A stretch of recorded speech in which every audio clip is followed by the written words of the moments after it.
Hi, my name's Ariana Pinar. I am a yoga teacher and a wellness advocate and essential oils educator. And I wanted to create this video to explain to all my fellow yoga teachers how I incorporate the essential oils in my practice and in my classes when I'm teaching. So I'll begin by saying that I'll try and keep this to 5 minutes. And so here goes. The oils that I use represent the oils that are of the highest quality. They are therapeutic grade. And I use them on my skin and in the air so that clients are able to smell them, but also I benefit from them as I'm teaching and as I'm using them as well. So the first way that I do that is that I have essential oil blends that I use on my person for my own practice. So this is the first and foremost tank that I fill up, right? My own tank. So I have quite a few blends, and I'm going to just talk about 3 different oils that I use, 3 different blends, but there's so many others, and I would love to connect with you and teach you a little bit about, more about them if you don't already know. So besides frankincense, this little blend here is called Console. It's comforting blend. And the oils that are in here include frankincense, patchouli, ylang ylang, rose, and sandalwood. So this is the Console blend. And it comes in a little roller ball, which means that I'm able to just screw the cap off and use it. And I roll it around my neck. I put it on my occipital bones, so the bones that are just here behind the ear. And I'll rub it up and down here. And so that's a really beautiful way to actually get the oils on me, and I can smell it. It's just to die for. I wish there was smell-o-vision. The other way is that I pop them on my wrists and I rub my wrists together. And so what this allows me to do, this particular blend is the blend that I'm using at the moment to really calm me and center me. So I use my oils to anchor me, especially before I practice. I love to get in a meditation before practice. Sometimes it's not possible if I'm teaching at 6 o'clock in the morning. Life happens. And so having this as my aromatic anchor just to breathe in and, it helps me to focus. The oils in here, the frankincense and the sandalwood, are really beautiful oils to use for meditation. The ylang ylang is the oil of the child. So it reminds me to be a little bit more playful and not take it so seriously. I know that I went through a phase where everything just needed to be perfect, and so that's not really what my teaching's all about anymore. The patchouli is a feminine, beautiful grounding oil. And so there's so many other ways that I can express the different blends. But yeah, let's try and keep it at 5 minutes. So that's the way that I use it for myself. And I'll use them as a perfume. This couples and doubles up as a perfume. It's beautiful.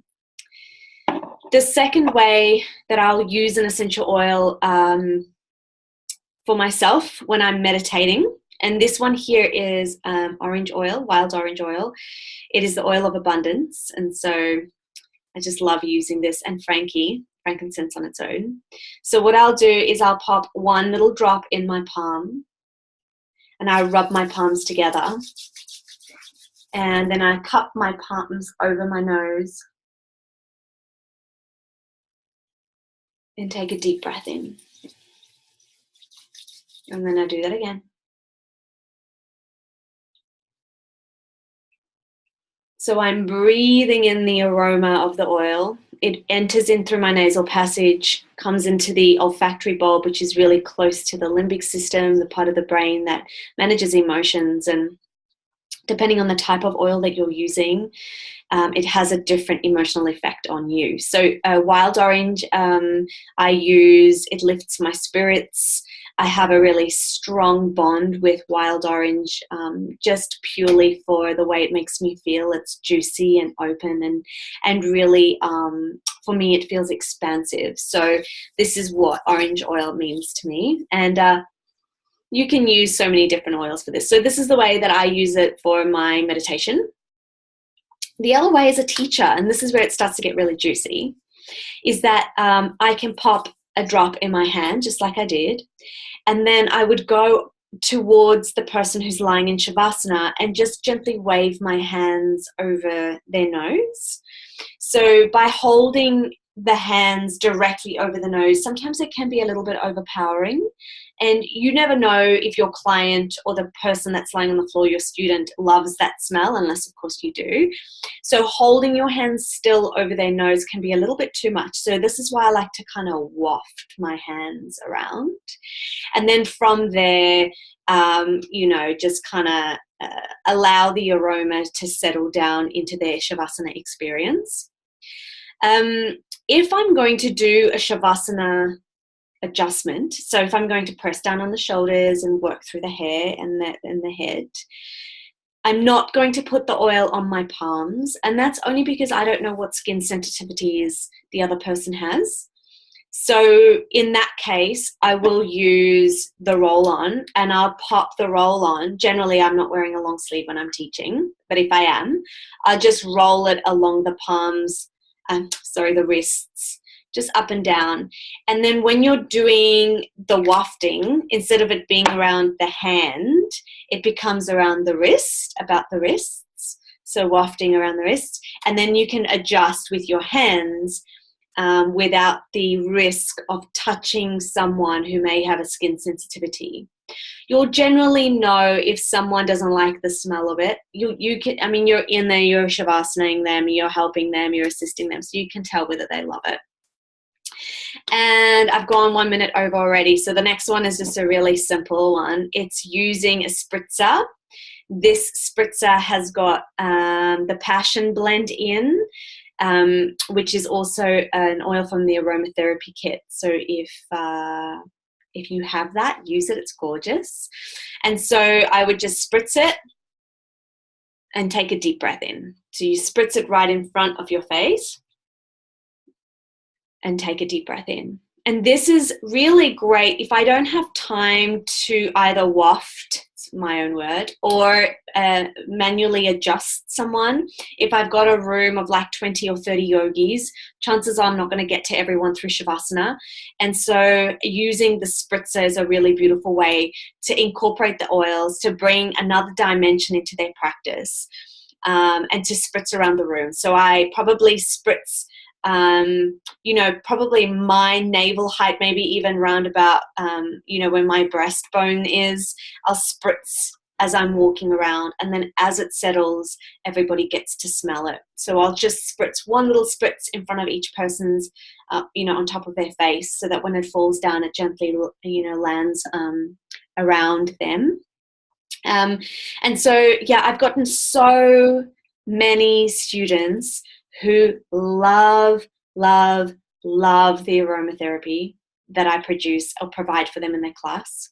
So much so that if I don't have my spritz with me, or I don't spritz for whatever reason, that I have people come up to me afterwards and say, oh my goodness, what happened to the aromatherapy stuff this morning? Where was it? I missed my scents, and what did you use this morning? And it just sparks up a whole beautiful range of conversations, which is a gorgeous way to connect with people about the oils, but also to connect with people.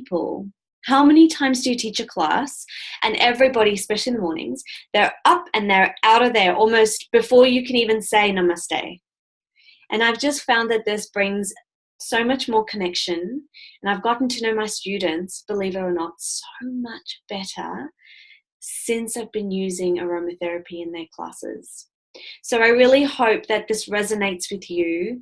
I hope that you that you see the value in providing an extra experience, an extra bit to connect in your classes. And I welcome any questions about how you can get these oils in your and your clients' lives.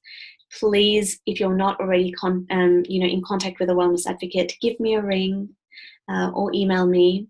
My email address is ariana@arianapina.com. So that's ARIANNA at Ariana, PIENAAR.com. Thanks so much for watching.